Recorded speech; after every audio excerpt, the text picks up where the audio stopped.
So our text is from Romans chapter 8, which I just read, and we're going to really focus in on verses 5 and 6 this morning. I'll read it to you again. You just heard it, where he says, "Those who live according to the flesh set their minds on the things of the flesh.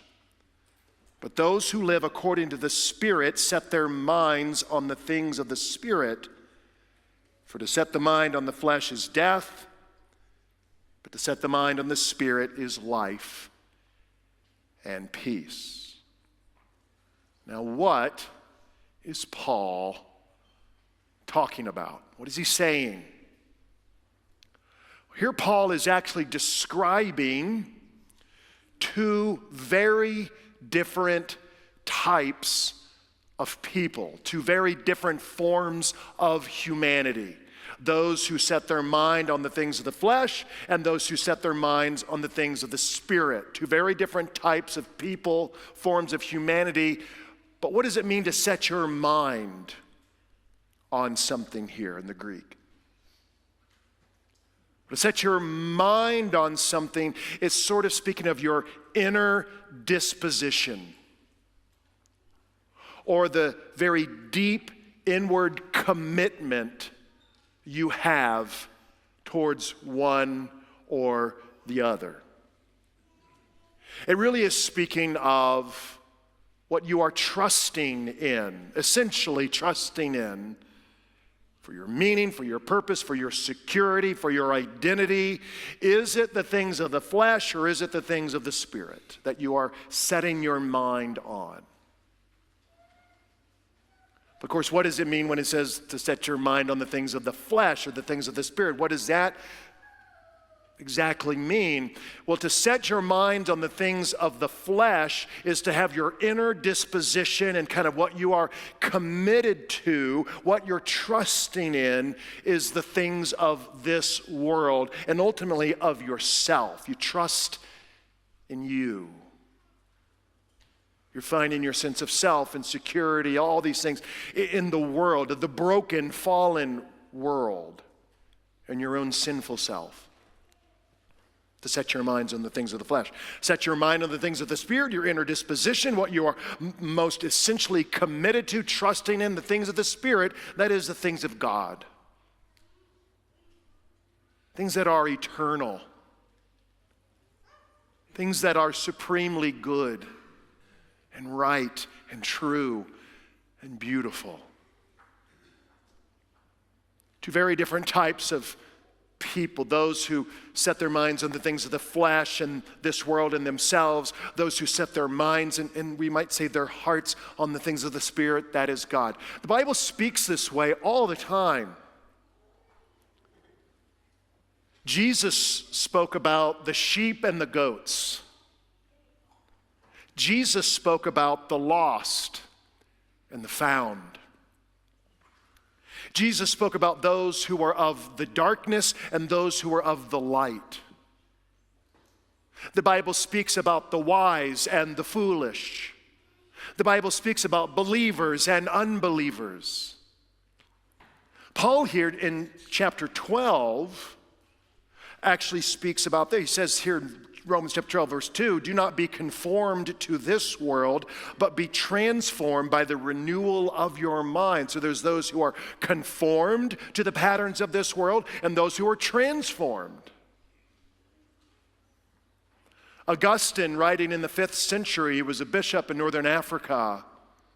He's writing during the time of the collapse of the Roman Empire, a book called The Two Cities. He spoke about the city of God and the city of man. And where does our heart lie? What do we love? Is it simply the city of man in this world and the temporal things that are here one day and gone the next? Or is it the city of God? Is our hearts oriented, our minds orientated towards that city of God?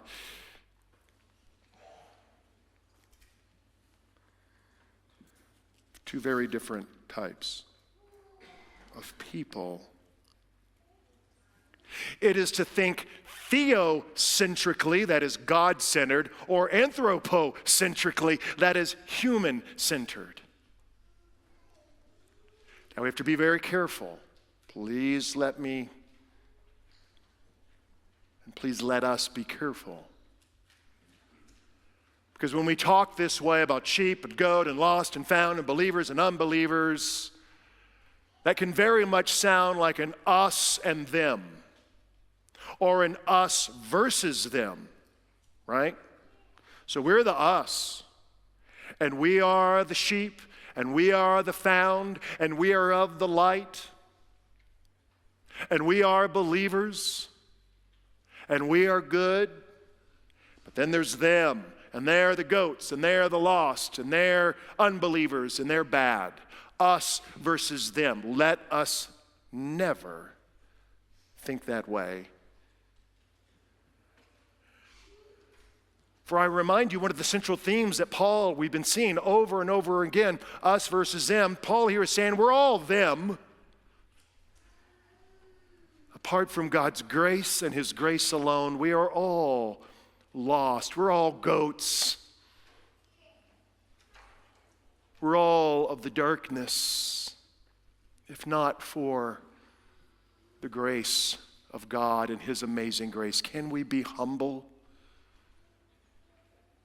Can we be so humble and so thankful for the amazing grace of God? This goes all the way back. We see this all the way back to the fall, humanity. We've rebelled, we've pushed God away, Genesis chapter 3, and there's these curses against just the world now because of sin. It's broken, and against Satan himself. It says this, Genesis chapter 3, verse 15. It says, I will put enmity between you. He's speaking to the serpent. He's speaking to that personification of evil, of Satan.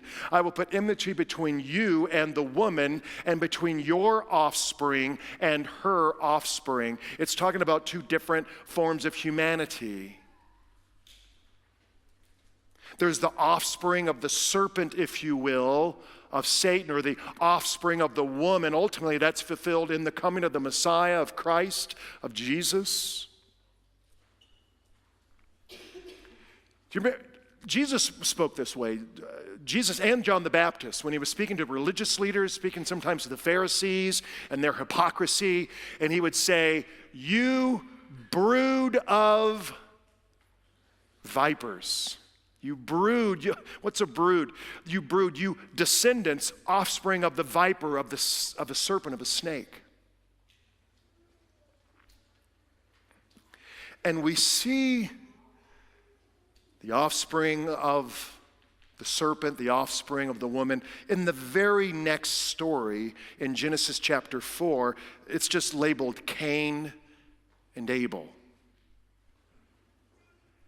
And Cain, they both made offerings to God. It says Cain made offerings to God, but it was not acceptable in the eyes of God. But Abel, and I just realized, Abel, I'm gesturing to myself. Abel, the good one, Abel made offerings. It says it was acceptable, it was pleasing in the eyes of God. Well, what's the difference? Well, Hebrews chapter 11 tells us that Abel made his offerings by faith. In other words, Abel knew that as he was making those offerings to God, it wasn't like he somehow was able to justify the holy demands of God by this sort of little offering that he made. He knew that it was by God's grace, and he's offering it by faith. He says, here it is, Lord, I give some of this back to you, trusting in you. It was trust. Cain, by implication here, is making his offering to God sort of as a quid pro quo. Okay, God, I've made the offering to you. I scratch your back. Now you scratch my back. And what that is Cain has just invented religion.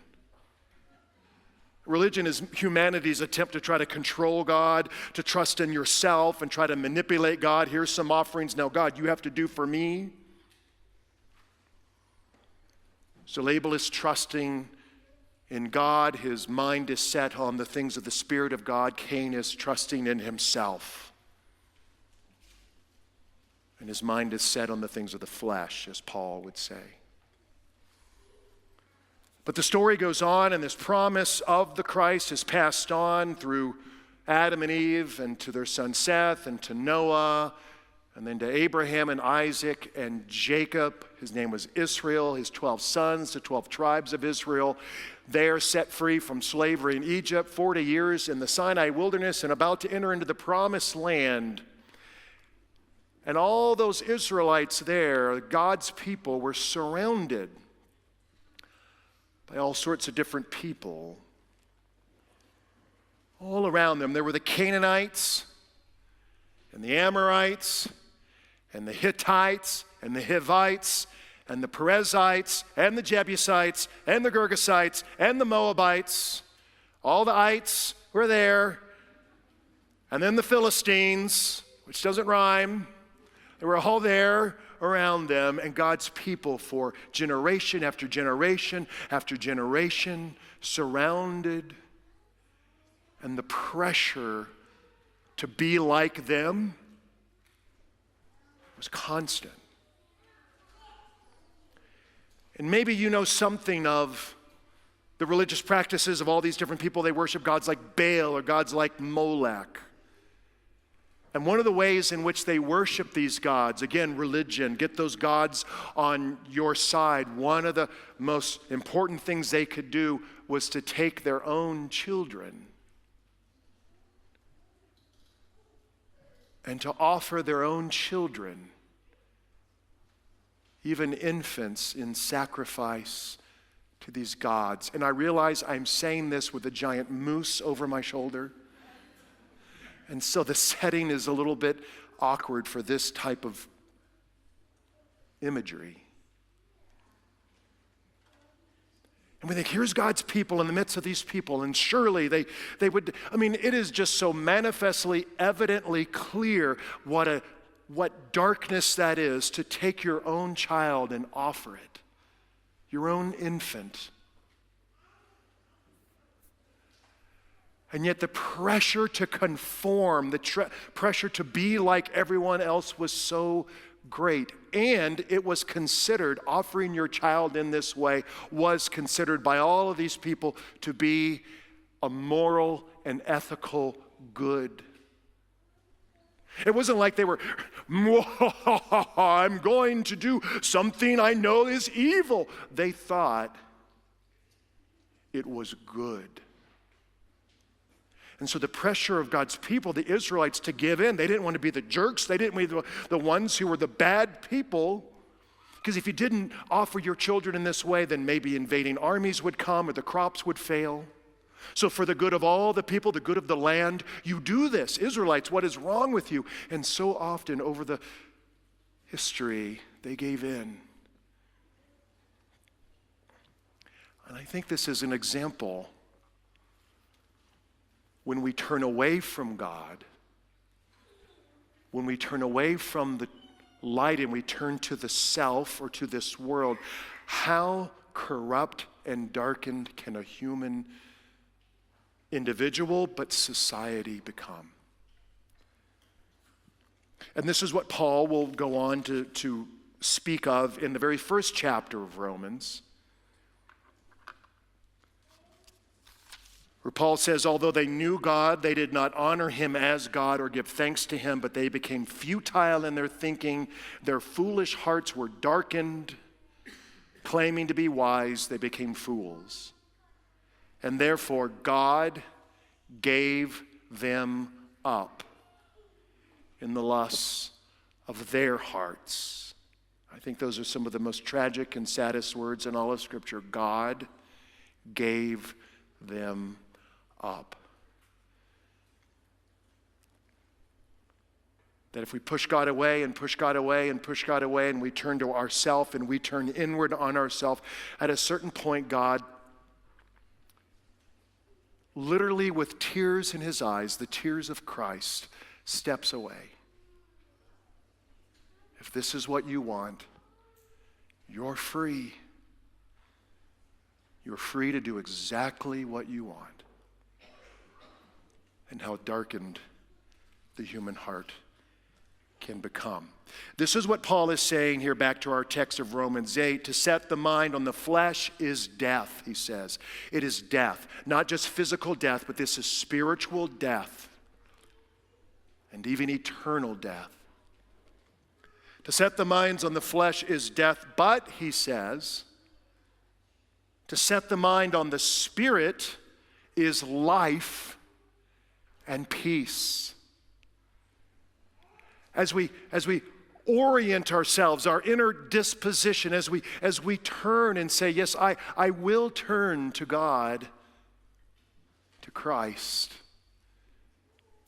He said it is life and it's peace. Now this word life is in the Greek. We've seen this before here at Our Father. It's the word zoe. It's not bios, Greek word for biology, for physical life, just sort of existing forever.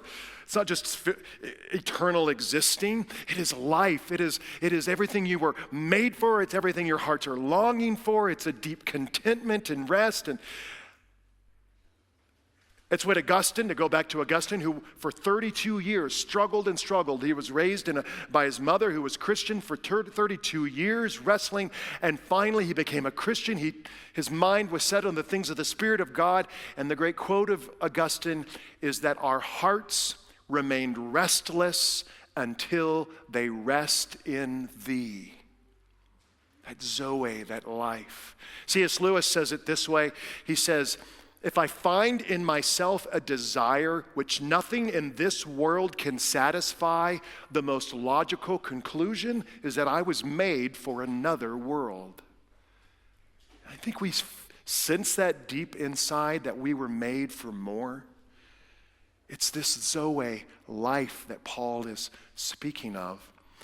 Blaise Pascal, like every 18 months I have to quote this. Blaise Pascal, 17th century French mathematician. Some of his inventions helped create the barometer. Passionate follower of Jesus. And he says this: man's or humanity's greatness is so obvious that it can even be deduced from his wretchedness. Your greatness, oh human beings here today, is so clear, it's so obvious, you can even figure it out from your wretchedness. What does he mean? He says, because, look, my dog at home, my golden retriever, as long as he gets 2 meals a day and a rub on his belly, he's good. Like, he doesn't want for it. Do you ever get jealous of your pets? Like, look at them just sleeping away. Right? You're just like, I'm jealous of them. So, he says, our wretchedness, the discontentment we have, the unhappiness we can have, that emptiness in us, all the things we're looking for, he says that is actually showing us you were meant for more. It's actually showing your greatness. And then he goes on to say, who is more unhappy at no longer being a king than a deposed king? If you've never been a king or a queen, you don't miss being a king or queen because you never were a king or a queen. But if you were a king or you were a queen and you had all of that glory and rule and reign and someone takes it from you, you lose it, you want it. And the point here is that deep in all of our hearts, sort of this memory that one day there was glory. Long ago there was glory, there was life, there was reigning and ruling with God himself in that perfect garden, and it was lost. So even our wretchedness proves our greatness as one's made in the image of God, and you were meant for so much more. It's that life, Zoe life, and then peace. The word peace here in the Greek is the same word used in the Greek translation of the Old Testament for shalom. Shalom, a wholeness, a deep healing. The shalom, the peace of God that comes when you realize you have peace with God because of Jesus Christ. And our theme for VBS is trust. This message is all about what are you trusting in? Just the flesh, the things of this world, and the self. Can you trust in God? How? As we wrap up here. Because some of you have so much guilt and shame, you don't believe that you can actually be loved or forgiven. And so you don't trust. Some of you have been hurt so bad in this life that you really find it hard to believe that God really does love you and care about you, and it's hard to trust. Some of you, maybe when you turn to the Bible, there's things you believe in and understand, but there's so much that you don't understand. There's so many things that you're wrestling with or you disagree with. How can you still trust? And I think Paul has answered that back in chapter 5. Chapter 5, verse 8 of Romans, where he says, God shows his love for us in that while we were still sinners, Christ died for us. He said, how can you know? He says, literally, he's saying, God is showing you, proving you his love. God has shown you and has proven to you how trustworthy he is, that you can trust in him, because while we were still sinners, when we were his enemies, he died for us, for you. When we spit in his face, when we turned away, Jesus still says, I love you. I'm doing this for you. And again, as we close here, one of the great examples of that is in the Gospel of Luke. And in the Gospel of Luke, it records that while Jesus was being crucified, it says, Jesus said, Father, forgive them, for they know not what they do. Now think about that. The text says, while he was crucified, the implication, the idea is that it wasn't like they crucified him, put him up on a cross, and he makes a declarative statement, Father, forgive them, for they know not what they do, in a very sort of official manner as the Son of God. It was while they were crucifying him, as the soldiers are hammering the nails into his hands, into his feet. As they are hammering and striking those blows, he says, Father, forgive them, for they know not what they do. But not only that, Jesus said, Father, forgive them. Jesus said. That is the imperfect tense in the indicative mood. So, I mean, there you have it. It's the imperfect tense and the indicative mood, folks. Do I really need to say anything else?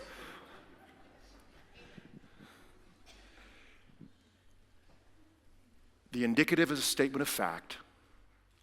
The imperfect tense is a past action that Luke is recording that was done not just once, but over and over, repeated. So it isn't just Jesus said, it was Jesus was saying, Father, forgive them. Father, forgive them. Father, forgive them, for they know not what they do. As the nails are being driven over, he is crying out. This is the very heart of God and of his love and of his grace and of his forgiveness over and over. It is just, do you see the passionate love that he had for them, that he has for you? Can we trust? He is so good. With your guilt and your shame, it is gone. Do you see his love? With your hurts and your wounds, he understands and he says, please trust in me. See my love. With your questions and your wrestling, he says, trust in me. To set your mind on the things of the flesh is death, spiritual death. To set the mind, the heart on the things of the Spirit of Christ, to trust in Jesus, is life and peace. Shalom. To Christ alone be all the glory. Amen.